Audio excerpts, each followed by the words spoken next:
All right, we're back at the Catholic Radio Symposium, and I'm with Ron again, and Ron has just told me that he was involved in Dan's Bake Sale, and there are probably some people, it's far enough back that there are people who did not know what it is.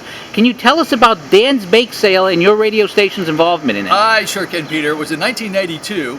Actually, what happened was I was in Cuba doing the first live call-in radio broadcast from Havana, Cuba, and I heard on our radio station in Denver, which was KNUS, and Rush was on our radio station at that time, that he was going to do something with his Dan's Bake Sale, which was really much to do about nothing, but it didn't make any difference. Rush was coming.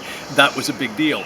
So my guy said to me, maybe we ought to take a busload of people up there. I said, well, get a couple of buses. Well, I'm in Cuba. I'm putting this thing together because he's going to be there in 2 weeks. Let's get a bus. So they got a bus. They called me back at the end of the day. Says, Ron, we filled up the bus. I said, we'll get a couple of more buses.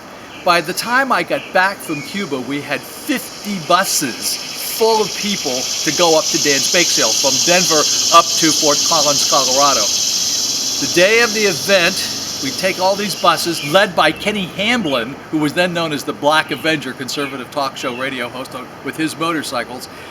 These buses went up I-25 up to Fort Collins. Rush flew in a private jet. He couldn't believe it. He said it brought tears to his eyes to see this cavalcade of vehicles going up the highway to Fort Collins to this virtually non-event. I have to tell you, at the end of the day, Dan didn't turn out to be such a good guy, but the bottom line is it was the best promotion I ever put together, and it was all by luck. It was only because of Rush. But by all accounts, anywhere you look at it, it was somewhere between 80 and 250,000 people showed up for this non-event. And it was one of my proudest moments of being in radio. Now, when this went on, that must have been huge for the radio station at the time. Now, this is not the radio station you're currently with, of course. Oh, no. I was, long since got rid of that radio station. But at that particular time, all of the 3 local TV stations and some national networks had their helicopters flying in, and they were doing videos. There was no way in the world we could have ever bought the kind of promotion we got from that event. And Rush gave a little speech and talked to a bunch of people, and there was all those 250,000 people showed up to see Rush Limbaugh. And I imagine when 250,000 people show up to an obscure bake sale to see a person, suddenly it's very hard for the media to ignore that person, because you said 1992. That's around the time I started listening to Rush myself. I think it was like 91. But that's when he used to have the things called the Rush rooms, where you would go out to lunch and you'd sit in a place, have lunch, and hear Rush Limbaugh. But that's when the media could no longer pretend he wasn't there. Exactly.